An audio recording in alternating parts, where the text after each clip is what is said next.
quero abrir nesses textos específicos e extrair dali a nossa mensagem. Então, aqueles que nos visitam, saibam que a gente tem feito isso, tentado tanto na escola bíblica quanto nos cultos da noite, ter alguma coisa que traga acompanhamento, continuidade. E hoje, com a permissão de Deus, eu quero falar com vocês um pouco sobre o melhor dom, aquilo que deve ser buscado e cobiçado pela igreja. Nós vamos orar pedindo a bênção de Deus e logo depois nós vamos tomar um tempo de meditação na palavra de Deus. Tá joia? Oremos. Amado Pai, eu sei que a palavra do Senhor, ela cumpre o objetivo que o Senhor tem definido. A palavra não é minha, a palavra é do Senhor. E eu gostaria de pedir a Deus que o Senhor traga a compreensão da palavra a nós. Não permita, Deus, que o coração nosso, meu e dessa comunidade venha se desviar do que está escrito. Infelizmente, Deus, o nosso mundo, nossa geração já não anda mais pelo caminho da palavra, porque cada um deseja fazer aquilo que acha mais correto. Mas nos mostra, Deus, que nós não estamos sem orientação. Ajuda-nos a compreender o que está escrito e dê-nos graça para viver. Eu oro te pedindo, Pai, que onde a Bíblia estiver aberta nessa hora, que ela seja iluminada na mente de cada pessoa e que os homens sejam libertos pelo conhecimento da verdade. É a nossa oração em nome de Jesus. Amém. Nessa noite, irmãos, quando Deus nos traz essa palavra específica, eu estava pensando e tentando de alguma forma tornar claro uma coisa que já é clara. E na minha mente, uma ideia veio muito facilmente. Nós vivemos hoje numa época onde muito se fala sobre super-heróis, superpoderes. Facilmente a gente descobriria que muitos de nós aqui, tem um ali que já se manifestou antes ainda de eu falar, adepto dos super-heróis, né? Nós somos uma geração que ama esse tipo de coisa. E nós vamos lá para o cinema, a gente tem camisa, e o povo tem boneco, e tem coisa, e pôster em casa, e é fã dessas coisas. E numa época de super-heróis, onde todo mundo está familiarizado com isso, eu queria te desafiar a imaginar o seguinte: imagine pessoas que desejam demais superpoderes para si. Imagine em nossa geração, onde isso é muito divulgado, é muito falado. Tente imaginar um mundo onde todo mundo tem superpoderes, onde as pessoas têm super força, ou elas têm super velocidade, ou elas conseguem se teletransportar, ou elas conseguem ficar invisíveis. Estava pensando nisso, né? Não é que eu sou lá um fã dos super-heróis, mas eu imaginei que esse negócio seria interessante. Uma sociedade onde os homens tivessem acesso a coisas desse tipo. Já imaginou como o homem fraco se sentiria? Ele se sentiria super forte. Ele apanhava na escola, mas agora não mais. Ele não vai ser mais o fraquinho, né? Não vai ser como o Capitão América, um mirradinho, fraquinho, bobinho, e que de uma hora para outra ganha super força. Talvez os ladrões se sentiriam muito confortáveis. Eles poderiam efetuar seus roubos debaixo daquela máscara tão protetora da invisibilidade. Ou talvez aqueles homens maus que querem praticar coisas ruins poderiam simplesmente cometer seus atos horríveis aqui, se teletransportar, adquirindo lucros e benefícios de tudo isso. Já imaginou esse mundo, irmãos? É o mundo dos quadrinhos, o mundo dos filmes. Pessoas com grandes habilidades, usando aquilo para si, para benefício próprio, para o próprio ego, para a própria vantagem, para a própria riqueza. Um mundo desse tipo facilmente se destruiria, onde pessoas com superpoderes, usando-os para si, rapidamente se destruiriam e destruiriam o mundo onde vivem. Agora, pense na igreja. Pense que a igreja também é uma comunidade que tem acesso a elementos poderosos. Tente imaginar a igreja cobiçando dons, assim como homens cobiçariam superpoderes. Imagine a igreja de Deus cobiçando a função de apóstolo, cobiçando a função de profeta, a função de mestre, cobiçando o dom dos milagres, ou o dom das línguas, o dom de socorro, ou a interpretação das línguas. Cobiçando esses elementos que não são humanos, que são sobrenaturais. Mas imagine as pessoas desejando isso para o próprio ego, para a satisfação dos próprios desejos. Eu poderia dizer que uma sociedade de homens superpoderosos, egoístas, ela seria destruída. Assim também uma igreja, onde as pessoas buscam o sobrenatural para si, para o próprio ego, essa comunidade religiosa, ela igualmente se destruiria. Estava pensando nisso, irmãos, para dizer para vocês o seguinte: nós temos acesso em Deus a dons, habilidades, funções e ministérios que não são de ordem humana, que não são adquiridos numa faculdade teológica e que não são adquiridos numa escola bíblica ou em um culto de pregação. Existem elementos que estão em posse de Deus, que são dados aos seus filhos, mas que muitos dos filhos estão buscando isso para uma finalidade egoísta. Um mundo de pessoas superpoderosas, egoístas, seria facilmente destruído. E as igrejas estão se destruindo, porque pessoas estão desejando aquilo que é de Deus para a própria vaidade. Ah, mas eu sou pastor. Ah, mas eu sou profeta. Ah, mas eu sou apóstolo. Ah, mas eu oro e alguém é curado. Ah, mas eu falo outra língua. Eu tenho um dom maravilhoso disso e daquilo. E os homens estão enchendo-se de orgulho. E a comunidade cristã não está sendo assistida com aquilo que Deus deu para assistência. Meus irmãos, guardem o coração de vocês, para que os poderes dos céus não sejam usados para a sua vaidade, porque você vai se autodestruir e destruir a comunidade onde vive. Eu quero te provar nessa noite que Deus quer usar aquilo que vem dos céus para o benefício comunitário. E para isso, eu quero te convidar a abrir sua Bíblia em 1 Coríntios, capítulo 12, para nós lermos o versículo 27. Abra sua Bíblia lá, 1 Coríntios, capítulo 12, e observe comigo o versículo 27.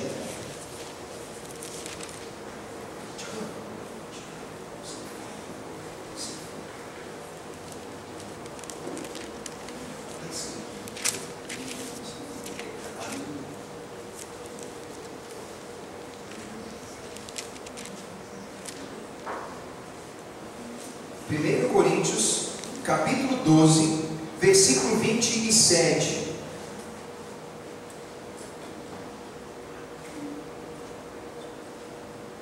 Capítulo 12, versículo 27. A palavra de Deus diz assim através da boca do apóstolo Paulo. Ele diz: ora, vocês são o corpo de Cristo e são individualmente membros do corpo. A uns estabeleceu Deus na igreja, primeiramente apóstolos, em segundo lugar profetas, em terceiro lugar mestres, depois operadores de milagres, depois dons de curar, socorros, governos, variedades de línguas. Mas porventura são todos apóstolos? Ou todos profetas? São todos mestres ou operadores de milagres? Todos têm dom de curar? Falam todos em outras línguas? Todos são capazes de interpretar? Olha essa pergunta, irmãos. Olha como Paulo começa a procurar colocar na mente daqueles cristãos a ideia de que Deus, Ele oferece e disponibiliza dons, e que esses dons que Deus tem oferecido para a igreja, eles não podem de forma alguma serem cobiçados para efeitos e finalidades egoístas. A igreja dos Coríntios, ela vivia naquele momento uma época bastante estranha. Se você tem procurado estudar a Bíblia, né, e tem conseguido estudar por meio de um comentário bíblico, ou ter uma enciclopédia, ou algo que enriquece o contexto texto, você vai observar que os cristãos naquele momento, daquela igreja específica, eles estavam altamente egoístas. Eles queriam os dons. Irmãos, estou tentando ajustar aqui, mas é só porque eu não quero ficar gritando. Aí tá bom. É que eu também, se eu não vou usar o microfone, não adianta, né? Agora ficou bom, Tiagão. Bem, eles queriam os dons para eles mesmos. Eles tinham uma intenção egoísta. A igreja dos Coríntios, ela queria superpoderes. Os cristãos queriam falar em línguas. Eles queriam curar. Eles queriam fazer alguma coisa sobrenatural acontecer. E imagine uma comunidade semelhante a essa. Um grupo de pessoas onde todos estavam querendo algo sobrenatural, algo superpoderoso, algo que viesse de Deus, algo que desse a eles aquela notoriedade de dizer assim: nossa, olha aqui agora, está passando o irmão Adilson, e ele quando ora o negócio acontece. Ah, mas aquele irmão ali fala todas as línguas. Ah, mas aquele ali é apóstolo, aquele é um bom mestre. Eles estavam desejosos de andar no tapete vermelho da fama da igreja e todo mundo olhar para eles e dizer: nossa, que dom maravilhoso. E sabe o que Paulo vai dizer? Coríntios, os dons são diversos, existe uma variedade enorme, e existe sim uma lista de dons sobrenaturais que encheriam os olhos das pessoas, mas nem todas as pessoas podem ter todos os dons que desejam. O homem pode almejar orar e pela sua oração curar, mas não é o homem que cura. O homem pode almejar falar línguas diferentes, mas não é ele que faz isso por si mesmo. O homem até pode desejar ser um bom professor da Bíblia, ele pode até almejar ser um bom instrutor das verdades espirituais, mas é um dom e vem de Deus, não é o homem que busca isso e alcança por si.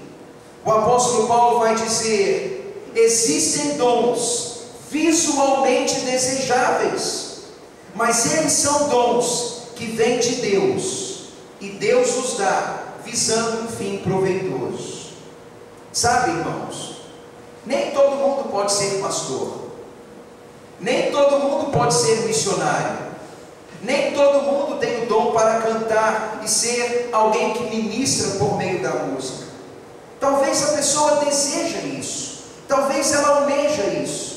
Talvez há pessoas hoje nas igrejas se martirizando, dizendo: mas pastor, eu nunca falei uma língua diferente. Não é o homem que decide, não é um ato voluntário, não é algo que eu decido, e não é algo que eu faço por mim mesmo. E é por isso que Paulo faz a seguinte pergunta: todos são apóstolos? A resposta é óbvia: não. Todos são profetas? É claro que não. Todos são mestres, operadores de milagres? A resposta está entre linhas: é claro que não. Todos têm o dom de curar? A resposta é não. Como nem todos podem falar em outras línguas, e nem todos são aptos para interpretá-las. Qualquer igreja, irmãos, qualquer líder religioso que diga que todo cristão tem que ter todos os dons e ter a mesma habilidade, ele mente. Ele mente. Os dons são diversos, e a distribuição, ela é feita pelo Espírito Santo, visando um fim proveitoso, porque Ele dá conforme Ele quer. Está escrito em 1 Coríntios capítulo 12, versículo 1 a 12, é a palavra de Deus que diz. Mas eu quero dizer, irmãos, que nós, enquanto cristãos, precisamos pedir a Deus que nos mostre qual é nosso dom, que Deus possa dos céus nos dar recursos para que aquele dom, aquela habilidade seja manifesta através de nós no momento que Deus decidir, e que Deus possa alcançar o nosso coração dizendo assim: fulano de tal, Tiago, ore por alguém, e quando você orar, Deus vai trabalhar por meio daquela oração. Ou quando Deus nos conduzir a algum lugar para nos usar naquele lugar. Ou quando Deus, pela sua vontade, nos usar para tornar claro algo que não é claro. E que Deus use cada um de nós conforme Ele quer. O dom está em Deus. É Deus quem concede o dom. E é Deus quem usa o dom através das nossas vidas. Irmãos, cuidado, para que nós não sejamos pegos achando que é humano algo que é sobrenatural. Os dons não são habilidades adquiridas por métodos humanos. Os dons são dádivas de Deus. Eu não quero ler a passagem, mas a Bíblia diz: a manifestação do Espírito é concedida a cada um visando um fim proveitoso.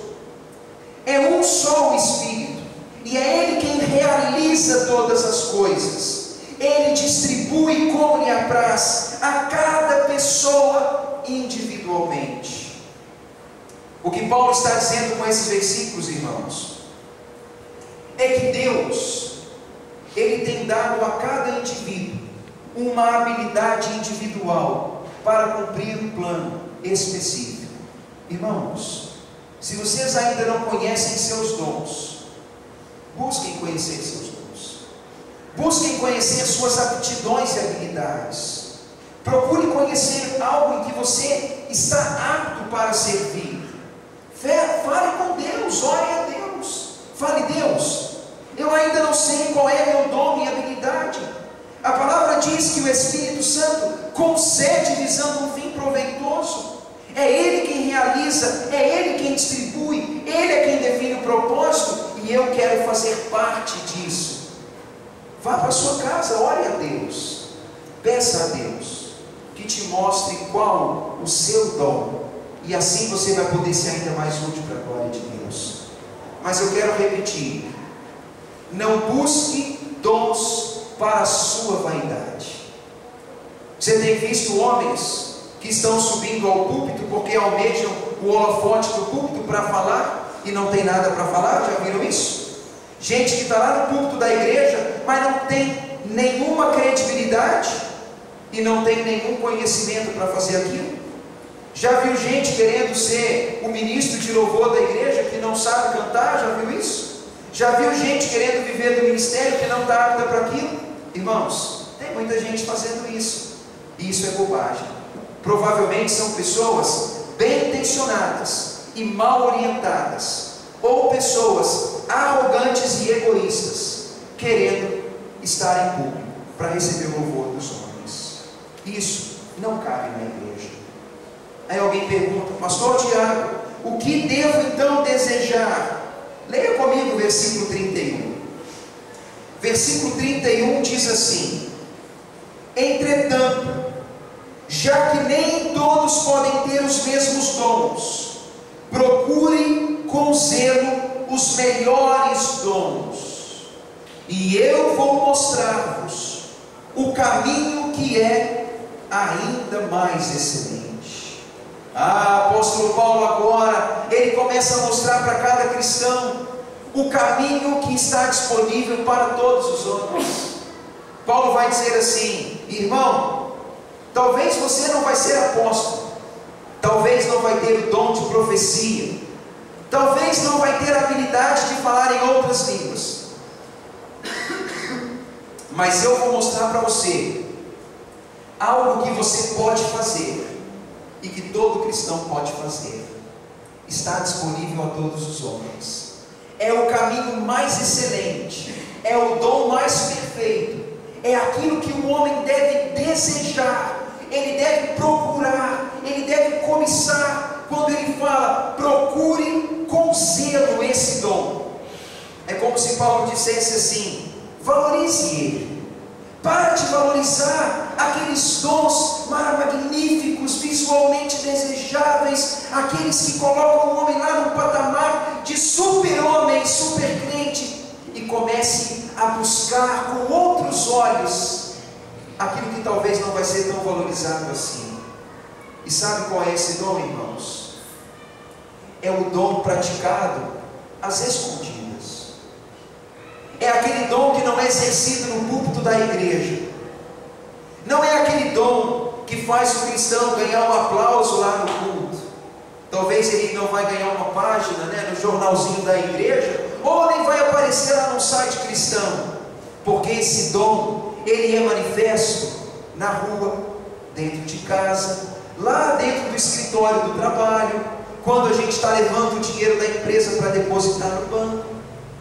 Esse dom é o dom secreto, é aquele que está dentro de nós e que é manifesto longe dos holofotes. Esse é o dom que o cristão deve buscar. Leia comigo a continuidade da passagem que diz: ainda que eu falasse as línguas dos homens, ou até mesmo a língua que os anjos falam, se não tiver amor, eu seria como o bronze que soa, ou como o símbolo que retine, ou seja, como instrumentos que fazem barulho, fazendo apenas barulho.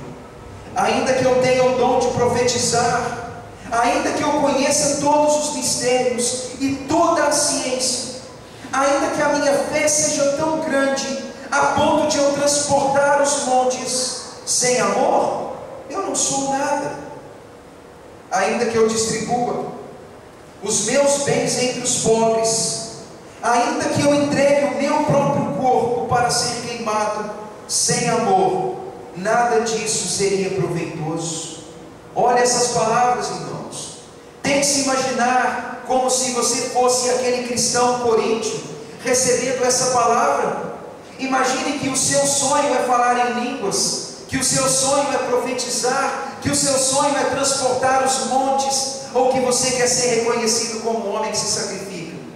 Imagine que quando você recebe aquele pergaminho de Paulo, quando você está lendo, você está vendo Paulo dizer assim: ô crente, não adianta falar em línguas, não adianta profetizar, não adianta transportar os montes, não adianta fazer voto de pobreza, não adianta sacrificar o corpo, se isso não for mergulhado em amor. Tudo isso é barulho, tudo isso é vaidade, tudo isso é sem sentido. Os coríntios não gostaram dessa palavra. Se você conhecer um pouco mais da história, você vai ver que aqueles cristãos passaram a rejeitar Paulo, porque eles queriam aquilo que traria notoriedade. Meus irmãos, é o amor que dignifica o trabalho, é o amor que dignifica o esforço, é o amor que torna aquele trabalho rotineiro e cansativo um trabalho nobre e digno. E se nós fazemos o que fazemos sem amor, talvez estamos fazendo em vão. Servir o próximo sem amor, talvez Deus não está vendo aquilo como boa ação. Cantar sem amor, provavelmente Deus não está recebendo aquilo como louvor. Dar os bens para os pobres sem amor não significa nada. Ajudar alguém na rua sem amor não significa nada. Pregar a palavra do púlpito da igreja sem amar aquilo que faz não significaria nada. Talvez, irmãos, cozinhar todos os dias, lavar a louça todos os dias, trabalhar todos os dias, passar a roupa dos filhos todos os dias, ir ao trabalho todos os dias sem amor, tudo aquilo não tem sentido. Talvez o amor não é aquilo que está preenchendo as nossas ações diárias. Talvez as nossas tarefas são feitas mergulhadas em murmuração, em descontentamento, em rivalidade. Talvez nós fazemos em um espírito de competitividade, e talvez a gente faz assim: se eu não fizer, ninguém faz, né? Se eu não cozinhar, ninguém cozinha. Mas se eu não for, ninguém faz. Mas se eu ajudar, ninguém ajuda. Mas se eu não dobrar, ninguém dobra. Mas se eu não falar, ninguém fala. Mas se eu não arrumar, ninguém arruma. Mas isso e aquilo, isso e aquilo. Mas eu vou trabalhar, mas eu não aguento mais o trabalho. Mas eu vou na igreja, mas eu não quero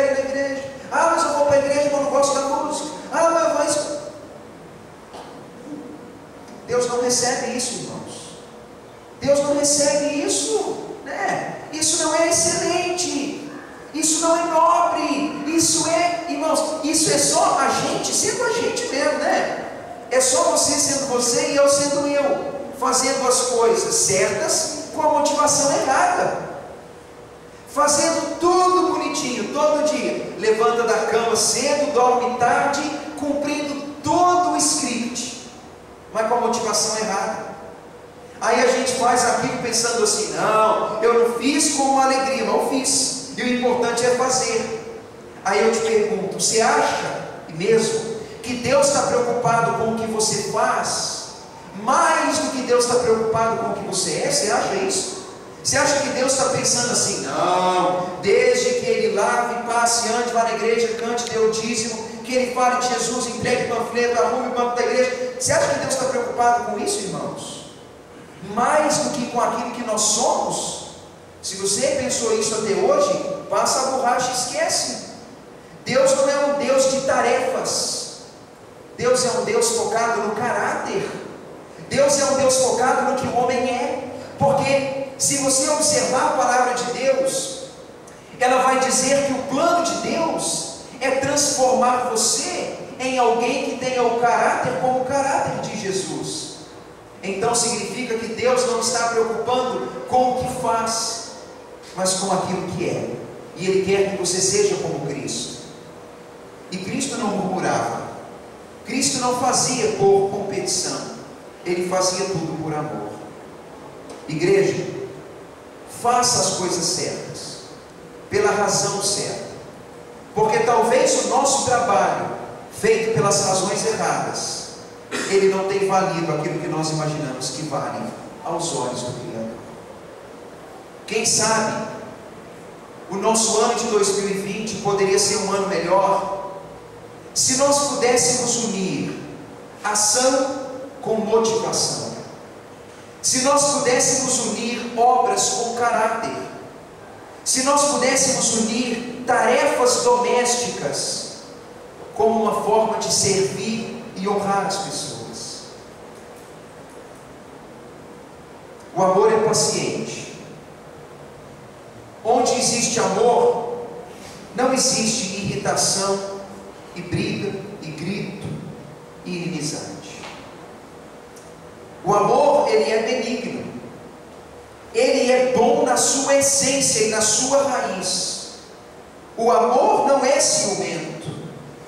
A Bíblia até diz que o perfeito amor lança fora o medo, e ciúme demonstra medo. O amor não é orgulhoso. O amor, ele não promove soberba no coração do homem. O amor não leva o homem a viver de forma inconveniente. O amor não é interesseiro.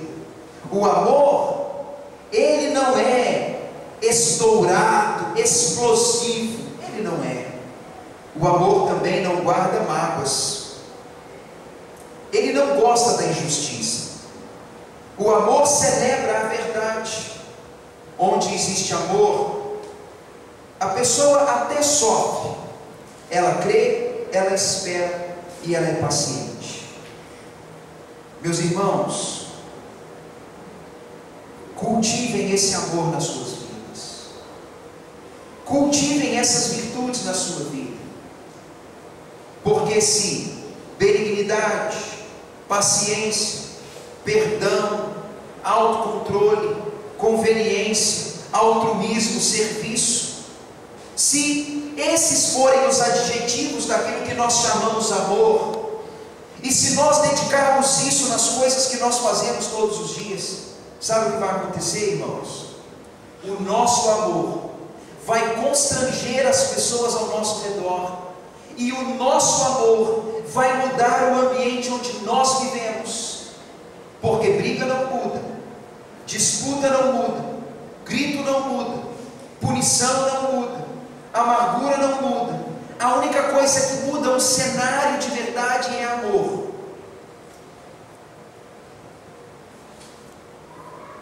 Nós precisamos amar, irmãos. Precisamos compartilhar amor onde nós estivermos, porque o amor é o mais excelente dom de todos.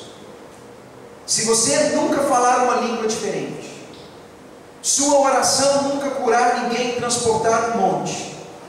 Mas se no final da sua vida você olhar e disser: eu deixei marcas de amor na minha história, você viveu o dom mais perfeito de todos. Procure isso. Viva movido por esse dom, porque o amor jamais acaba. Paulo disse: a fé é importante, a esperança é importante, mas você sabia que o amor é mais importante que a fé e que a esperança, irmãos? O amor é maior. Então, não perca seu tempo desejando outras coisas e deixando o amor de lado. Eu faço um apelo sincero a vocês, irmãos. Nossa sociedade hoje é notoriamente uma sociedade ansiosa, distraída, descomprometida, uma sociedade altamente preocupada e depressiva. Somos altamente sobrecarregados com muitos sentimentos e tarefas diárias. E talvez o ambiente que nós vivemos está precisando assim de dar uma temperada com amor, sabe? Talvez, e provavelmente, muito provavelmente, o amor é um elemento em falta nas nossas casas e nas nossas relações. Leva o amor para casa. Mas para levar o amor para casa, irmãos, você tem que levar Deus, porque o amor é Deus, né? A Bíblia fala que Deus é o amor.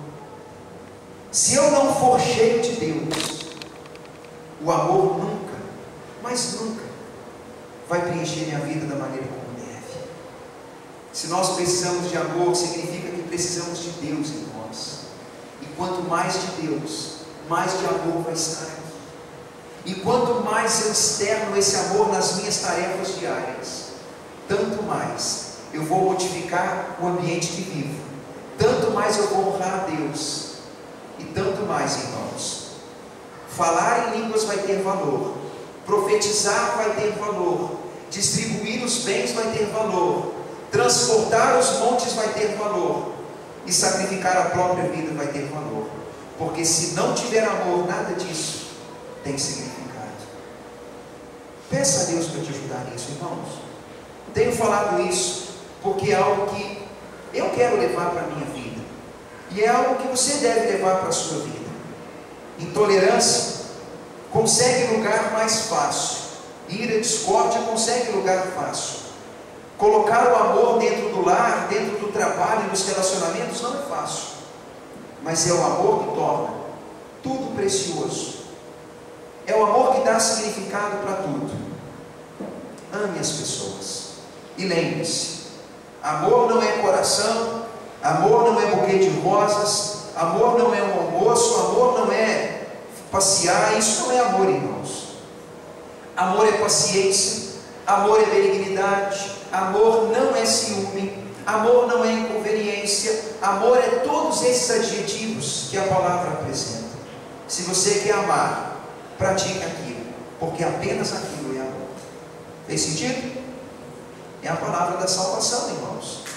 E é a palavra da salvação no sentido de que é a palavra que Deus tem trazido para nós, para nos salvar da autodestruição e para nos salvar da ruína que nós levamos para a vida que Deus nos deu.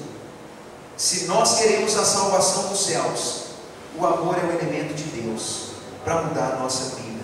Ame as pessoas, ame os amigos, ame os inimigos, ame todas as pessoas. É isso que Cristo espera. Fica de pé, irmãos.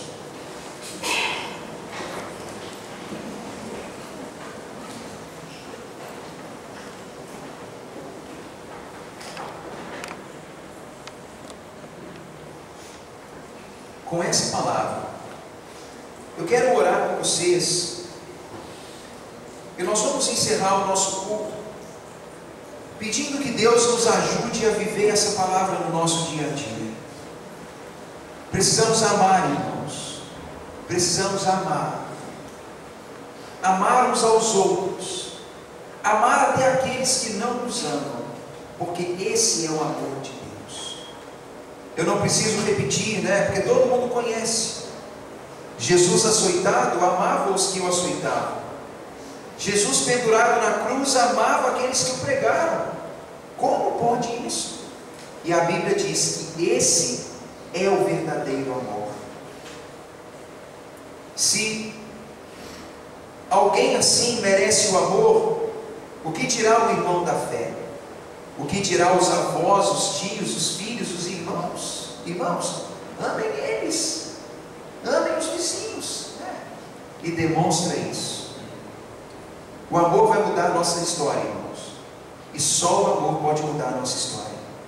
E onde o amor não existir, é um ato profético que faço: o homem vai se autodestruir.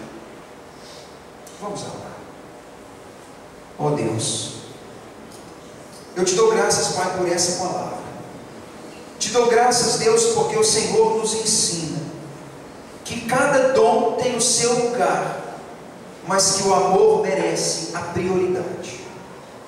É triste, Deus, quando nós imaginamos que o amor é uma virtude esquecida na nossa geração. Bem disse o Senhor Jesus Cristo que no fim dos tempos a iniquidade seria multiplicada e o amor esfriaria. Ah, Deus, eu quero te pedir, Pai, ajuda-nos a amar.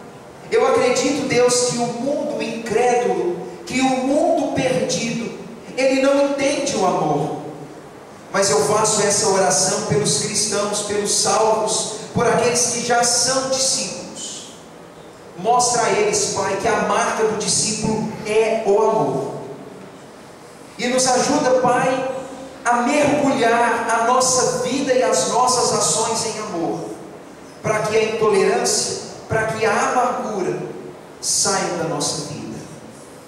Ajuda, Deus, cada cristão a fazer as coisas certas, pela razão certa, e que a razão seja o amor.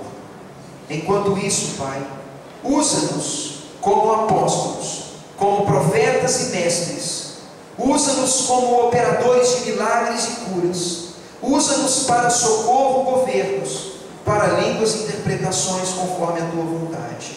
Os dons são teus, usa-os conforme a tua vontade, e use a nossa vida, para que no momento certo, nós sejamos o instrumento para essas operações. E eu te peço, Pai, despeça-nos com a tua bênção e dá-nos a tua paz. Ajuda-nos, ó Pai, a fazer dessas últimas horas de 2019 horas de reflexão, e que nós possamos, ó Pai, buscar dos céus aquilo que precisamos para um novo comprometimento, e que esse novo ano seja uma nova história também, para a glória do teu santo nome. É o que te pedimos em Cristo. Amém. Irmãos, que a graça do nosso Deus, que a misericórdia do nosso Deus, e que Deus, que é o próprio amor, possa ir com cada um de nós. Que essa semana seja uma semana onde o amor se solidifique em nós, como a motivação de todas as nossas ações, e que onde nós passarmos, o amor seja aquilo que fique como marca por onde passamos. Que Deus nos acompanhe.